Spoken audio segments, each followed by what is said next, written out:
नमस्कार दर्शक बंधु आज आपण मैंने भाग्य गलुची सिंदूरकाल सीरियल देखा पाइबे।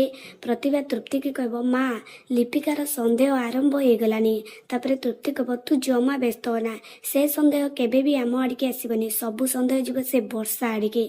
प्रतिभा नहीं कि गोटे सैंडल जीव आउ कह लिपिका यहीटा तो वर्षा पठेची देख तो। लिपिका कह अपा मो पठे बहुत सुंदर है जाए अपा को धन्यवाद जन दे आसबि। लिपिका पिंधिकी जीव से समय से सैंडल हिलटा भांगी आउ लिपिका पड़ जा समय आयुष लिपिका को धरी नब आयुष कह लिपिका एमती सैंडल तुम पिंधुच ये सैंडल गम लगाई तुम कौन नुआ सैंडल मिलानी।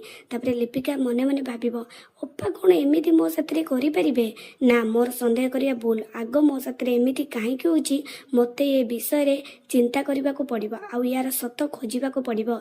लिपिका कौन समस्त सामना को प्रतिभा और तृप्तिर सत आण आपण मानू कौन लगुच आमको कमेंट करके जनातु।